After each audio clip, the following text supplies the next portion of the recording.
नमस्कार मंडळी. गेल्या महिन्यात एक अशी बातमी आली की सगळ्या जगाचे कान उभे राहिले. बांगलादेशमधल्या एका हॉटेलमध्ये एका अमेरिकन नागरिकाचा मृतदेह सापडला. त्या व्यक्तीचं नाव होतं टेरेन्स जॅक्सन. पहिल्यांदा सगळ्यांना वाटलं ही एखादी साधी घटना असेल, पण काही तासांनी समजलं की हा माणूस म्हणजे CIAचा अधिकारी होता. हो, अमेरिकेच्या गुप्तचर यंत्रणेचा फर्स्ट स्पेशल फोर्सेस कमांडचा इन्स्पेक्टर जनरल. हा तोच विभाग आहे जो जगभरात गुप्त मिशन्स, ॲबनॉर्मल वॉर्स आणि टॉप सिक्रेट इंटेलिजन्स ऑपरेशन्स चालवतो. या माणसाने अमेरिकन सैन्यात 20 वर्षांपेक्षा जास्त काळ सेवा दिली होती. Combat missions, missile operations, war strategies सगळं काही त्याच्या हाताखाली होतं. पण इथून खरी गोष्ट सुरू होते. या घटनेनंतर काही दिवसांनी सोशल मीडियावर आणखी एक बातमी आली. ढाक्याच्या शिरॉन हॉटेलमध्ये पाकिस्तानच्या ISIचा एक अधिकारी मृतावस्थेत सापडला.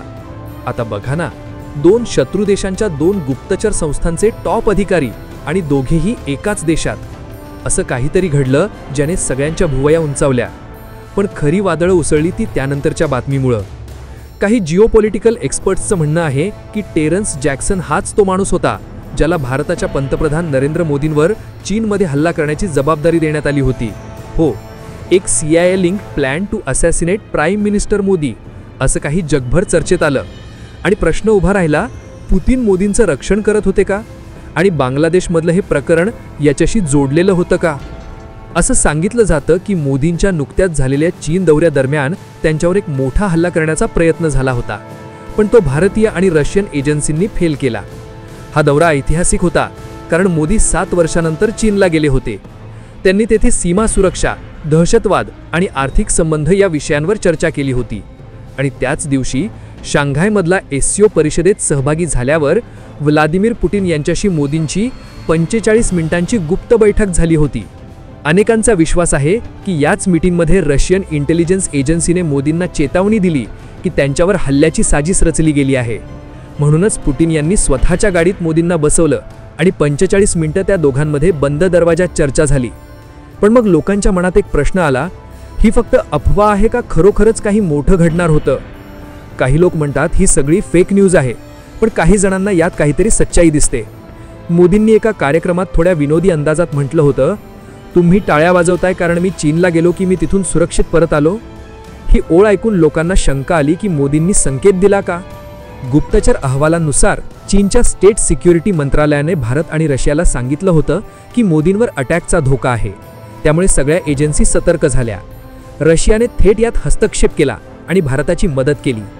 त्याचवेळी CIAवर आरोप झाले की त्यांनी दक्षिण आशियात अस्थिरता निर्माण करण्यासाठी आणि भारताची वाढ थांबवण्यासाठी ही साजिश रचली होती. पण एक गोष्ट लक्षात घ्या, जगातली मोठी गुप्तचर एजन्सी असली तरी भारत आज सुरक्षिततेच्या बाबतीत जगात टॉप 5 देशांमध्ये आहे. रॉ, IB आणि मिलिटरी इंटेलिजन्स एकत्रितपणे आज इतके मजबूत आहेत की कोणतीही गुप्त हालचाल लगेच पकडली जाते. त्यामुळे अनेक तज्ज्ञ म्हणतात, जर ही बातमी इतकी सहज पब्लिकपर्यंत पोहोचली असेल तर कदाचित ती खरी नसावी. तरीही पंतप्रधान मोदींवर यापूर्वीही अनेक वेळा हल्ल्याच्या साजिशी झाल्या आहेत. 2004 मध्ये गुजरातचे मुख्यमंत्री असताना इशरात जहान प्रकरण, 2008चे अहमदाबाद बॉम्ब ब्लास्ट्स, 2013चे पटणा रॅलीचे स्फोट, 2015 आणि 18 मधल्या धमक्या आणि 2022 मध्ये पंजाबमध्ये फ्लायओव्हरवर काफिला थांबवला गेला जिथे मोदी स्वतः म्हणाले होते, मुख्यमंत्रीजींना सांग मी जिवंत परत आलो, याबद्दल धन्यवाद. इतक्या वेळा टार्गेट होऊनही मोदी सुरक्षित राहिले. याचा अर्थ भारताची सुरक्षा व्यवस्था किती मजबूत आहे हे दाखवतं. आता पुन्हा जर CIAच्या नावाने अशी कोणती अफवा आली असेल तर लोकांच्या मनात शंका येणं साहजिक आहे, कारण अमेरिकेचा इतिहासच तसा आहे. जगभरात त्यांनी कित्येक सरकारं उलथवून टाकली आहेत. ग्वाटेमाला, इराण, चिली, सिरिया, अफगाणिस्तान, युक्रेन.